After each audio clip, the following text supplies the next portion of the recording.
यानंतर पाहुयात पुढची बातमी। विधानसभेत मवियाच्या अनेक उमेदवारांना पराभवाचा सामना करावा लागला। या पराभवाचं विश्लेषण करण्यासाठी आज शरद पवार आणि उद्धव ठाकरे यांनी आपल्या पराभूत उमेदवारांसोबत बैठक घेतली आहे। वायबी चव्हाण सेंटरमध्ये शरद पवार यांची बैठक सुरू होती। त्या बैठकीतून शरद पवार गटाचे संदीप क्षीरसागर उद्धव ठाकरेंची भेट घेण्यासाठी मातोश्री निवासस्थानी पोहोचलेत। शरद पवारांचा कोणता निरोप घेऊन संदीप क्षीरसागर मातोश्रीवर गेलेत याची सध्या चर्चा सुरू झाली आहे। तर दुसरीकडे वायबी चव्हाण सेंटरवर सुरू असलेल्या बैठकीत पराभूत उमेदवारांनी ईव्हीएम मध्ये काहीतरी गडबड असल्याचा सूरही आळवला आहे। त्यामुळे आता संदीप क्षीरसागर नेमकं काय कोणता निरोप घेऊन हे मातोश्री निवासस्थानी पोहोचलेत हे पाहणं अतिशय महत्त्वाचं असेल। विधानसभेत मवियाच्या अनेक उमेदवारांना पराभवाचा सामना करावा लागला। याच पराभवाचं विश्लेषण करण्यासाठी आज शरद पवार आणि उद्धव ठाकरेंनी आपल्या पराभूत उमेदवारांसोबत बैठक घेतली आहे।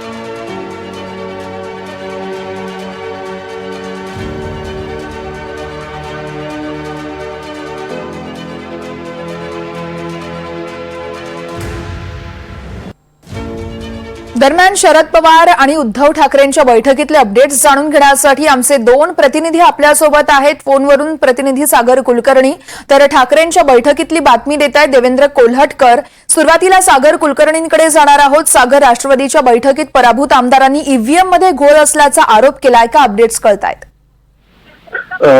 ईव्हीएम वर सर्वच जे पराभूत उमेदवार आहेत त्यांनी संशय व्यक्त केलाय। याचं प्रमुख कारण म्हणजे मुळात सर्व जे पराभूत उमेदवार आहेत यांचं मत आहे की जर ईव्हीएमच्या द्वारे काही अशा बूथवर जिथे हक्काचे मतदान त्यांच्या उमेदवाराचे स्वतःचे होते तरी देखील तिथे मतं मिळाली नाही आहेत। असं होऊ शकत नाही की अशा आपल्या हक्काच्या ठिकाणी मतदान न होणं, यामुळे ईव्हीएम विषयीची संशय आहे। अर्थात शरद पवारांनी या बैठकीतच उल्लेख केला की तुमच्याकडे पुरावे असतील तर सादर करावेत आपण, तसं मग पुढे काय ऍक्शन घ्यायची ती घेता येईल।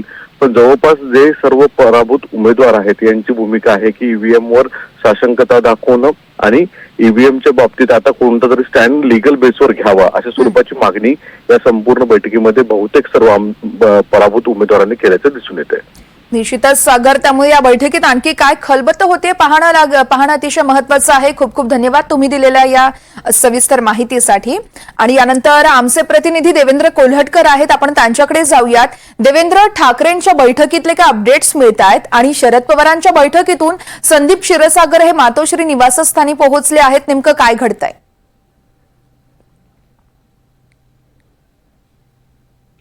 वर्षा, शिवसेना ठाकरे गटाची एक महत्वाची बैठक जी आहे ती मातोश्रीवरती पार पडते। आपल्याला माहिती आहे की काल ठाकरे गटाची मातोश्रीवरती एक बैठक पार पडली होती। यामध्ये प्रामुख्याने जे विजयी उमेदवार आहेत त्यांच्यासोबत उद्धव ठाकरे यांनी संवाद साधला होता आणि आज जे पराभूत झालेले उमेदवार आहेत त्यांच्याबरोबर उद्धव ठाकरे यांचा संवाद होतो आणि यासाठी शिवसेना ठाकरे गटाचे महत्वाची नेते मंडळी देखील उपस्थित आहेत।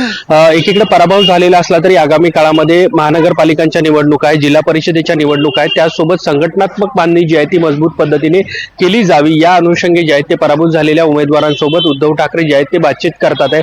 त्याचसोबत सध्या सुरू असलेल्या ज्या काही महायुतीच्या सत्ता समीकरणाच्या घडामोडी आहे या अनुषंगी देखील शिवसेना ठाकरे गटाचे नेते देखील मातोश्रीवरती उपस्थित आहेत। त्यांच्यासोबत उद्धव ठाकरे यांची चर्चा होण्याची शक्यता आहे। शरद पवार राष्ट्रवादी काँग्रेस पार्टीचे बीडचे जे नवनिर्वाचित आमदार आहेत संदीप क्षीरसागर हे देखील काही वेळापूर्वी मातोश्रीवरती आलेले आहेत। मात्र जी माहिती मिळते त्यानुसार आभार व्यक्त करण्यासाठी आणि उद्धव ठाकरे यांची एक सदिच्छा भेट घेण्यासाठी ते मातोश्रीवरती आलेले आहेत। त्यामुळे एक महत्वाची बैठक जी आहे ती आता पराभूत झालेले उमेदवार असतील, इतर महत्वाची नेते मंडळी असतील शिवसेना ठाकरे गटाची, त्यांच्यासोबत उद्धव ठाकरे यांची सुरू आहे।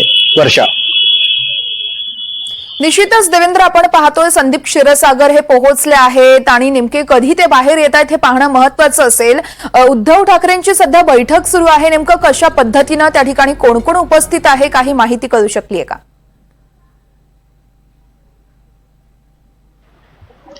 जसं मी वर्ष आपल्याला सांगितलं की काल देखील एक महत्वाची बैठक पार पडली होती. यामध्ये सभागृह नेता असेल, प्रतोद असेल किंवा